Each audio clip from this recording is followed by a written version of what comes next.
주간 평안하셨습니까? 네. 오늘 저녁에 기도하러 나오는데 신나셨습니까? 막 뭔가 기대가 되셨습니까? 언젠가 하나님 앞에 나와서 기도를 하는데 마음이 답답하더라고요.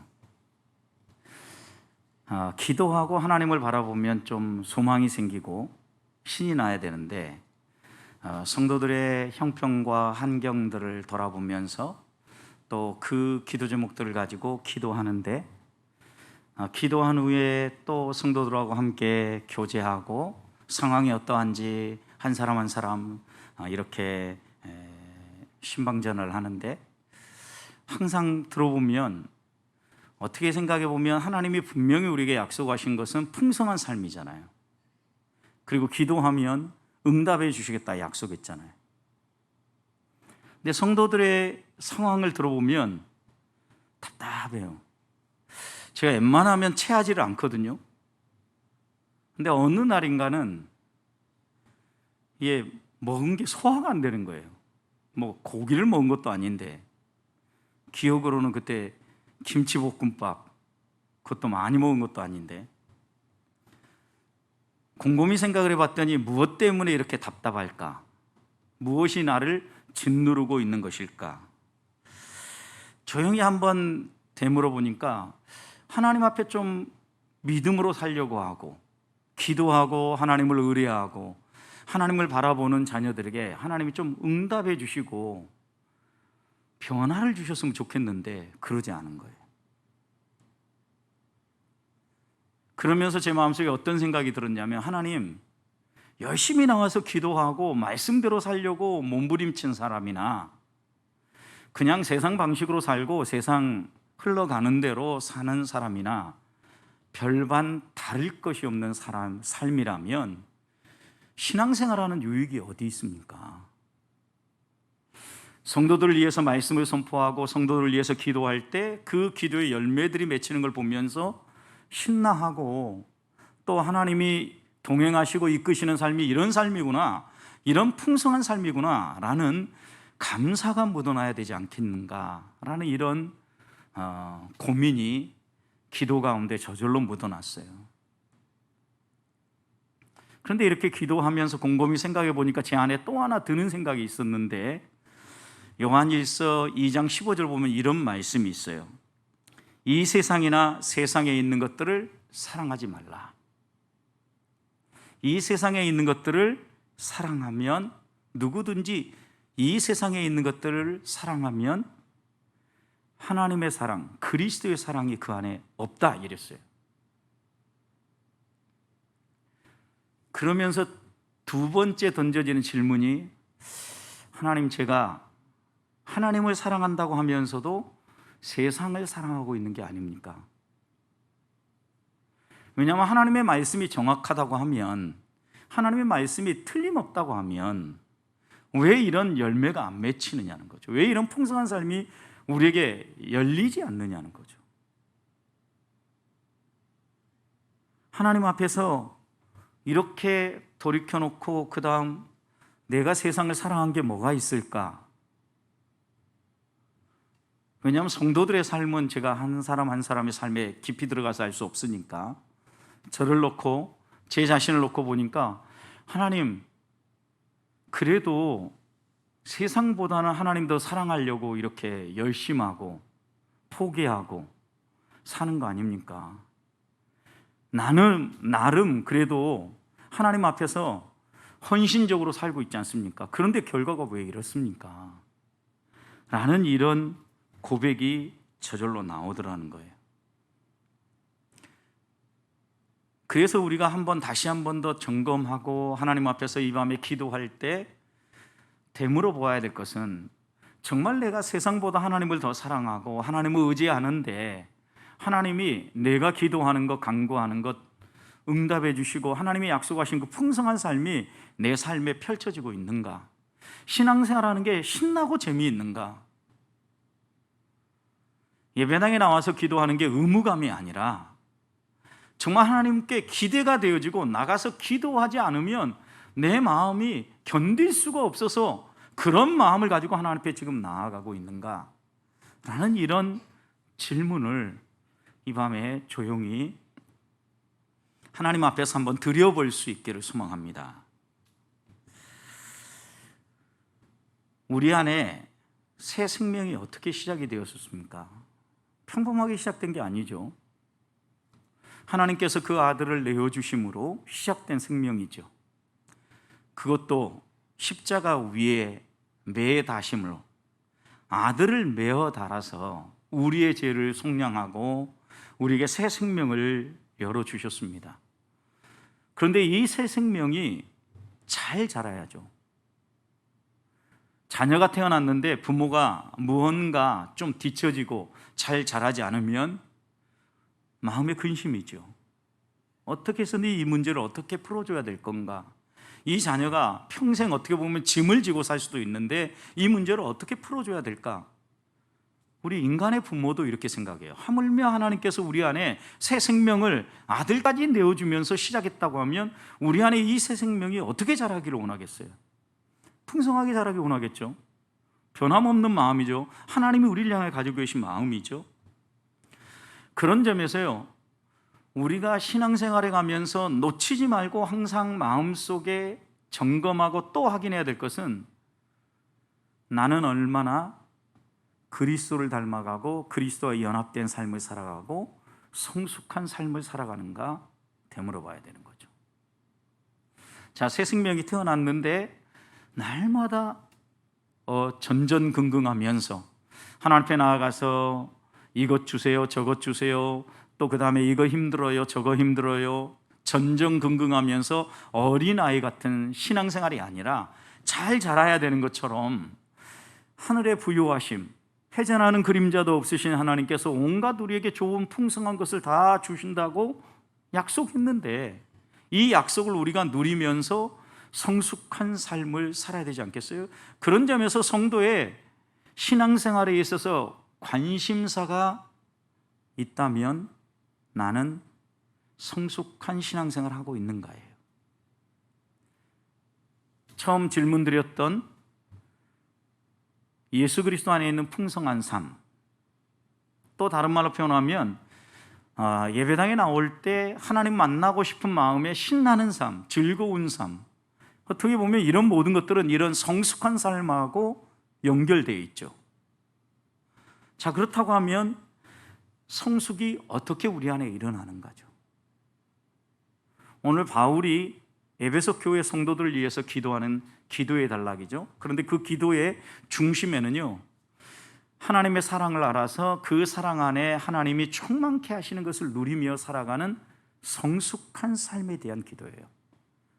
바울이 에베소 교회 성도들을 위하여서 기도할 때 그들을 좀 성숙하게 해주시는 하나님의 이런 놀라운 사랑을 맛보며 살면 좋겠다라고 그들을 위해서 기도하는 거죠.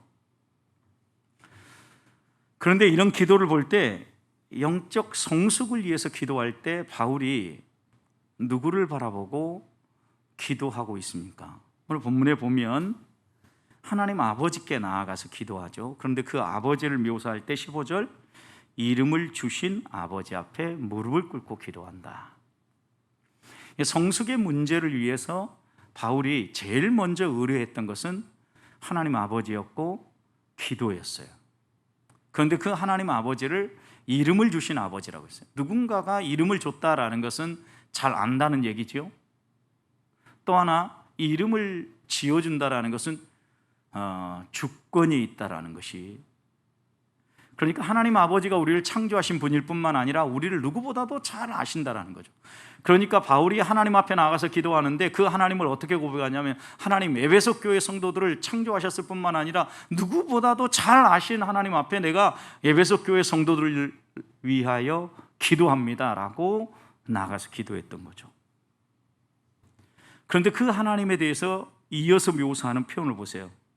20절 말씀을 보면 우리가 구하는 것이나 생각하는 모든 것이에요. 구하는 것이나 생각하는 모든 것을 어떻게 해요? 더 넘치도록 하실 아버지예요.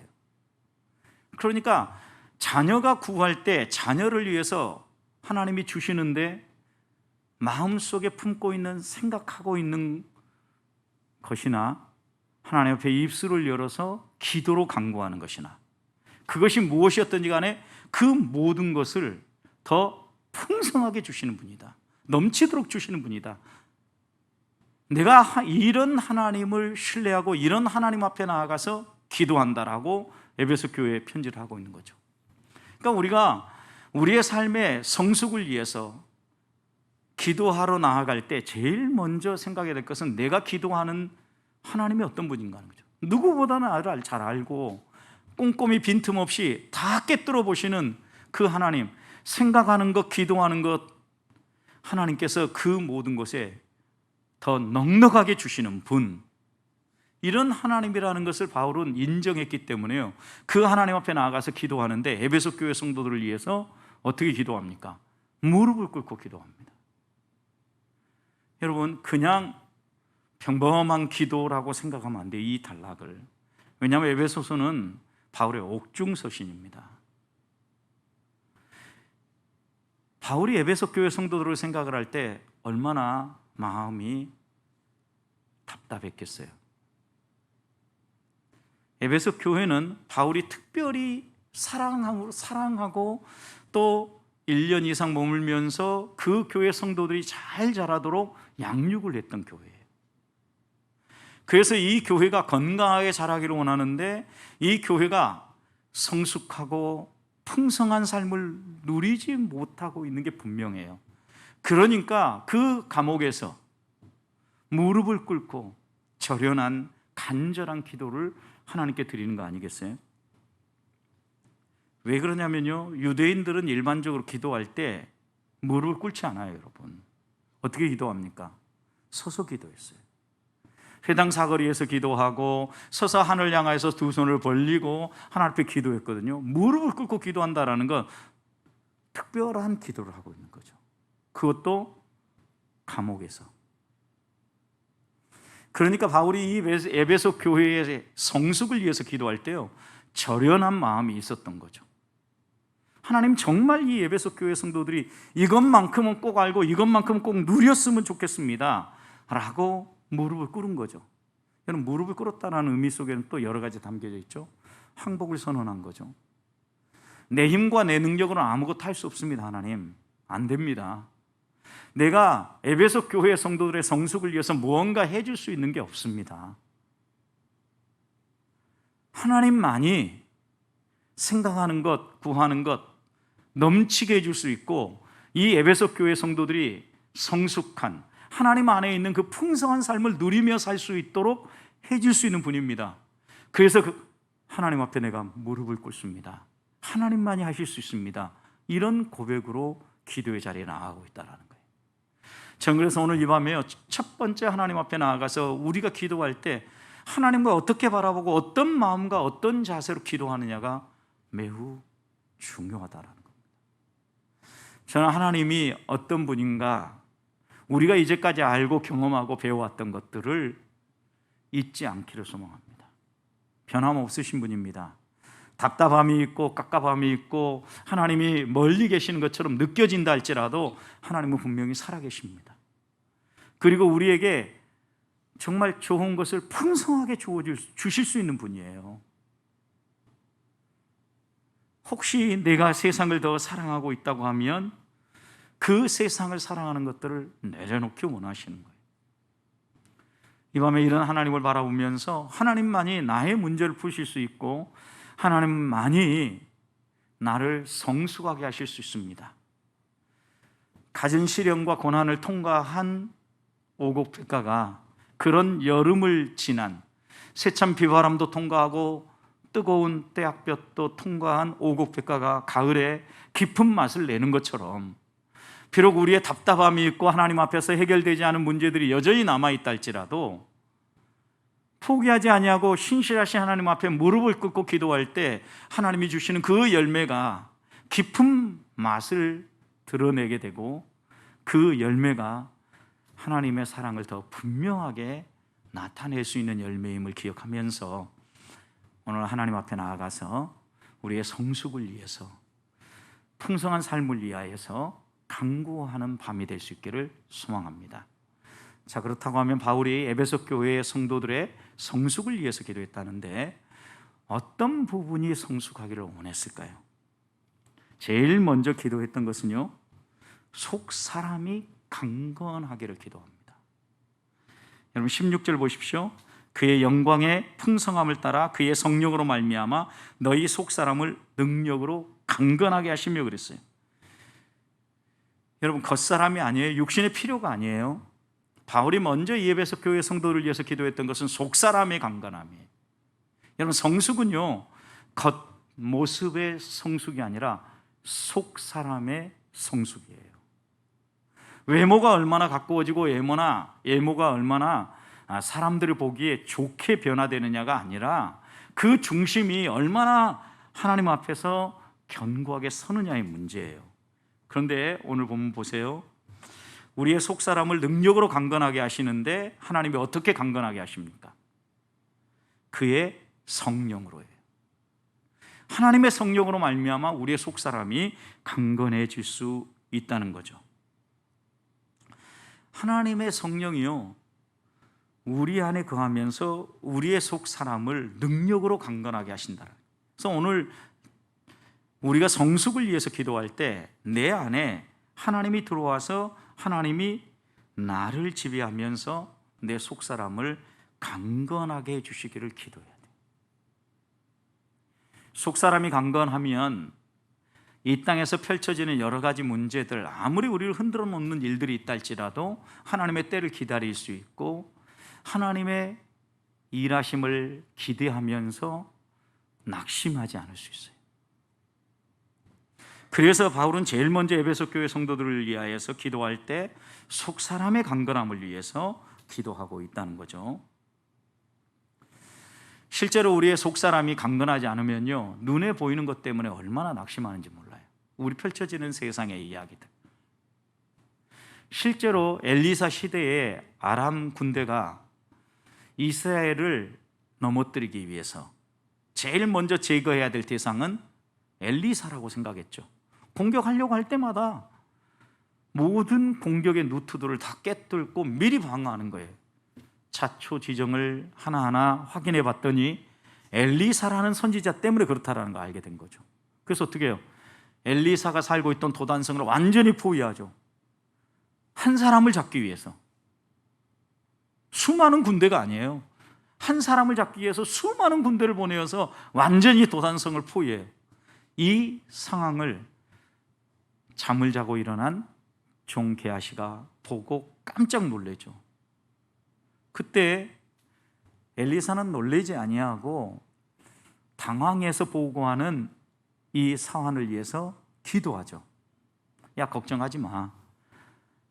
우리를 지키는 하나님의 군대가 더 많아. 그리고 난 다음에 하나님 앞에 기도하죠. 하나님, 이 종의 눈을 열어주시옵소서. 실제로 종의 눈이 열렸어요, 여러분. 이렇게 기도하니까. 그래서 상황을 보니까 어때요? 하늘에 불말과 불병거를 가진 하늘의 천군 천사가 어마어마하게 많다라는 걸 깨닫게 된 거죠. 두려움이 사라지는 거죠. 이게 속사람이 강건하다는 의미예요, 여러분. 우리의 속사람이 강건하면 우리의 영이 살아 숨쉬어요. 남들이 보지 못하는 걸 보게 돼요. 하나님의 손길을 보게 되고 하나님의 천군 천사가 우리를 지키고 우리를 보호한다는 걸 보기 때문에요, 우리 주변에 아무리 지지고 볶는 일들이 펼쳐진다 할지라도 그것 때문에 당황하거나 두려워하지 않을 수 있다는 거죠. 속사람이 강건하기를 기도하는 이 기도를 다시 한번 우리의 마음에 새기면서 나는 하나님이 일하시는 손길을 보면서 살고 있는가? 하나님이 천군 천사를 동원해서 나를 위해서 일하시고 우리 가정을 위해서 일하고 우리 교회를 위하여서 일하시는 것을 보면서 믿음의 길을 걸어가고 있는가? 이게 아직 나의 경험이 아니라고 하면 기도하십시다. 하나님, 내 속사람을 강건하게 해주시고 성령의 능력으로 내 영안이 열리게 해주셔서 하나님의 일하시는 손길을 보면서 살게 해주십시오.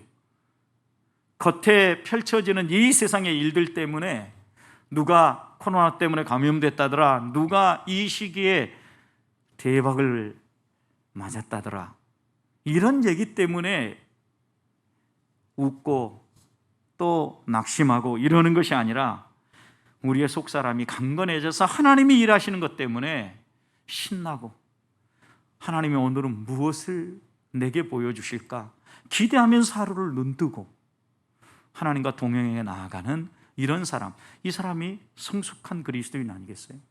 저는 우리 보배교회 성도들이 이런 성숙한 그리스도인이 될 수 있기를 소망합니다. 두 번째 바울이 기도하는 것은요, 17절 보십시오. 믿음으로 말미암아 그리스도께서 너희 마음에 계시게 하옵시고 너희가 사랑 가운데 뿌리가 박히고 터가 굳어지기를 원한다. 두 번째 성숙한 사람 어떤 사람이냐? 그 중심에 누가 계세요? 주님이 계십니다. 여러분, 그런데 여기에 주님이 계시게 하옵소서라고 기도하는데 이 말의 의미는 거듭나게 해주십시오, 이 의미가 아니에요, 여러분. 왜요? 에베소 교회 성도들은 어떤 사람이에요? 이미 바울이 복음을 전하고 그 복음의 진리를 듣고 거듭난 사람들이잖아요. 그런데 그들의 성숙을 위해서 기도하는데 지금 거듭나게 해주십시오, 이 기도는 아니죠. 여러분, 그렇다면 우리 이렇게 질문해 봐야 돼요. 그리스도가 우리 안에 계시는데 언제 그리스도가 우리 안에 계실 때 불편해하는가? 떠나시는가? 떠나시지는 않죠. 신약시대에는, 구약시대에는 떠났지만. 여러분, 그러면 우리 안에 계신 그리스도가 불편하지 않게 하시며, 이렇게 기도해 볼 수 있습니다. 이 기도문을 해석해 볼 수 있는 거예요. 자, 그러면 그리스도가 언제 우리 안에 계시는데 불편해 하겠어요? 우리가 죄질 때예요. 하나님의 말씀, 하나님의 뜻대로 살지 아니하고 내 생각과 내 판단대로 살아갈 때죠. 거룩하신 하나님이 내 안에서 죄가 들어올 때 충돌이 일어나는 거죠. 내 안에 계시는 그리스도가 불편해하는 거죠. 여러분, 결국 이 얘기는 그리스도가 자정하고 그리스도가 주관이 되어져서 그리스도에 이끌리는 삶을 살게 해주시고, 이런 의미죠. 결국 이 얘기는 다른 말로 표현하면 이 세상의 온갖 유혹과 죄 가운데 노출되지 아니하고 거룩하게 살게 해주시고, 이런 의미이기도 해요. 여러분, 그런데 이렇게 살아가면서 그들이 그리스도의 사랑을 알아서 어떻게 돼요? 뿌리가 박히고 터가 굳어지기로. 두 가지 이미지를 썼어요. 뿌리가 박히는 건 무슨 이미지? 나무죠, 나무. 터가 견고하게 서는 건 뭐예요? 건물이죠. 두 가지 이미지 썼어요. 그러니까 세상에 어떤 세파가 불어와도 어린아이들, 연약한 성도는 어때요? 설계돼서 그만 넘어가 버려요. 그런데 성숙한 사람들은 어때요?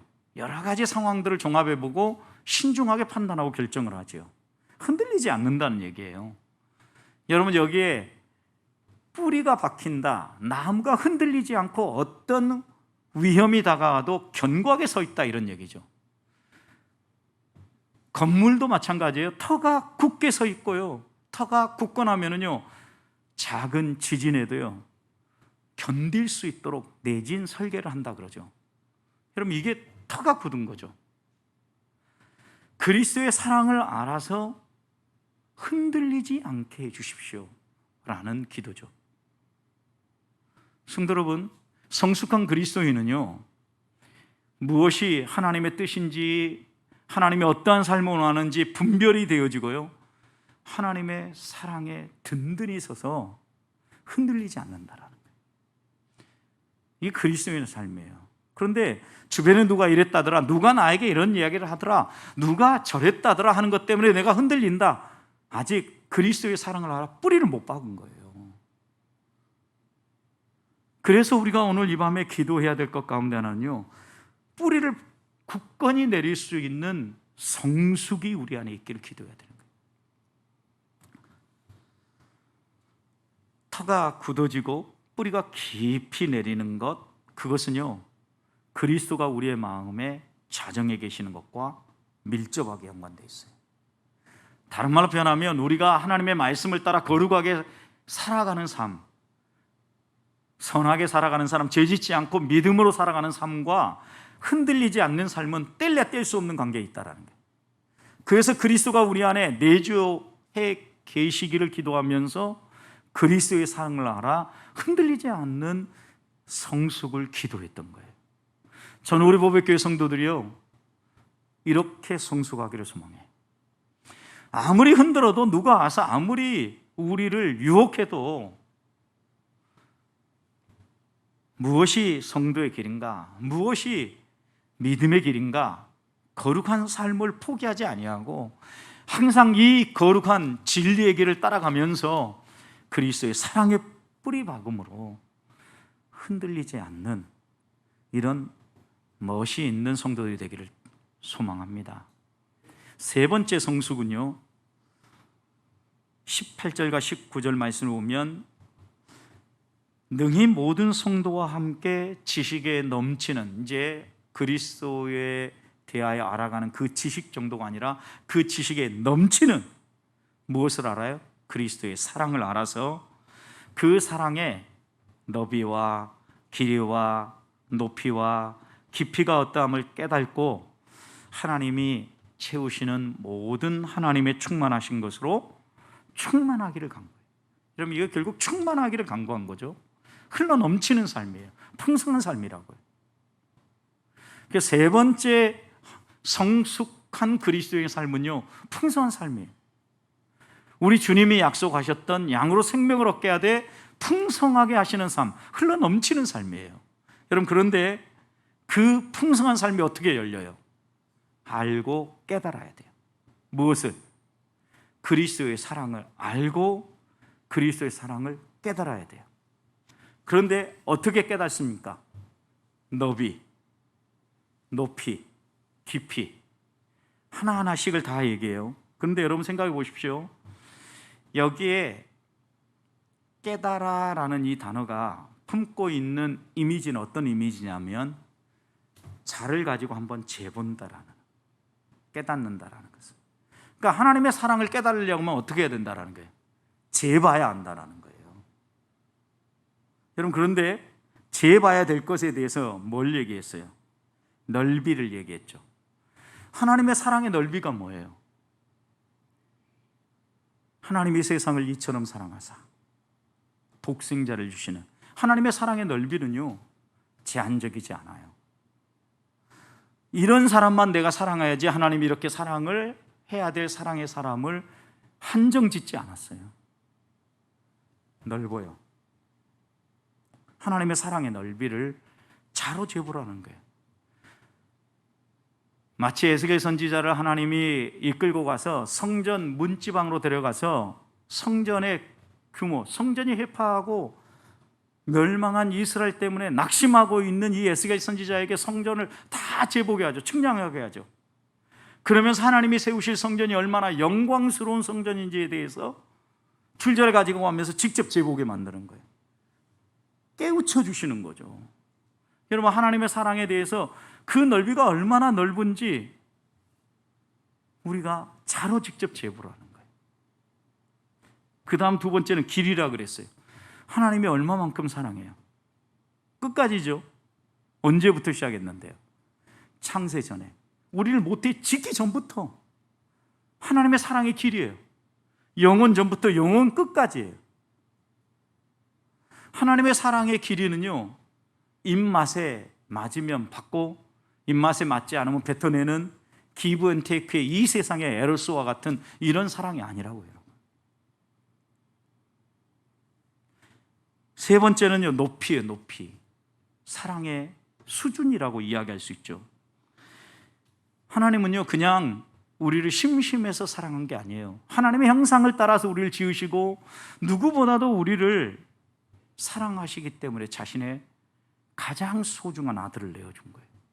이게 하나님의 사랑의 수준이에요. 수준. 여러분, 그 사람이 얼마나 사랑하는지 알면 자기의 가장 소중한 걸 내어주는 거 안 주는가 보면 알죠. 정말 나하고 둘도 없는 사람이라면 어때요? 소중한 걸 내어줄 수 있죠. 이게 사랑의 수준을 좌우하죠. 하나님의 사랑의 수준이 어떠한지 하나님이 우리를 위해서 행하신 걸 보라는 거죠. 그리고 이야기한 게 뭐예요? 사랑의 깊이예요. 꿰뚫어 보시죠. 우리를 가장 내면의 깊은 곳까지 살피시고 만지시고 낙심해 있는 자를 일으켜 세우시고 치유하시고 회복시키시는 그런 사랑이에요. 모르시는 게 없어요. 이런 하나님의 사랑에 대해서 너희가 한번 직접 재보라. 이 얘기는 뭐예요? 경험해봐라. 맛봐봐라. 그래야 하나님이 충만케 하시는 그 하나님의 충만하심으로 흘러넘칠 수 있다는, 풍성한 삶이 우리 안에 열린다라는 거예요. 그래서요, 오카노 목사님은 그런 얘기를 했어요. 하나님의 사랑을 배우는 학습 장소는 골고다 언덕이요, 학습 자료는 예수 그리스도의 십자가다 그랬어요. 하나님의 사랑을 우리가 재보고 경험하고 학습하는 장소가 있다면 그것은 골고다 언덕이고, 그 학습 자료로 하나님이 우리에게 주신 것이 있다면 예수 그리스도의 십자가다. 그래서 바울도 로마서 5장 8절에서 하나님께서 십자가 위에서 아들을 내어주시는 이 사건을 통하여서 우리를 향한 하나님의 사랑이 무엇인가를 어떻게 했어요? 확증하셨다 그랬어요. 증명해 보여주셨다라는 거예요. 여러분, 그러니까 우리가 하나님의 사랑을 그냥 단순히 아는 정도에서 끝나는 것이 아니라 깨달아 알라는 거죠. 그래야 하나님의 이 풍성함과 이 충만함이 우리 안에 흘러넘칠 수 있다는 것을 분명히 말하고 있다는 겁니다. 사랑하는 성도 여러분, 하나님의 입체적 사랑, 하나님이 우리를 어떻게 사랑하는지 직접 자로 재보듯 줄로 재보듯 경험하고 맛보아서 하나님의 그 사랑 안에 있는 하나님이 공급하시는 충만함, 흘러넘침, 풍성한 삶을 살라는 거예요. 이게 성숙한 삶이에요. 그래서 바울은 로마서 8장에서 그 하나님과 우리 관계, 우리 사이에 맺어진 이 사랑은 그 무엇도 이제는 끊을 수 없다. 그리고 우리가 매일매일 살아갈 때 하루하루를 넉넉히 이길 수 있는 비결이 무엇이냐? 우리를 사랑하시는 그리스도의 사랑 때문이다. 여러분, 이런 말씀 하나하나를 정리해 보면 오늘 분명해지죠.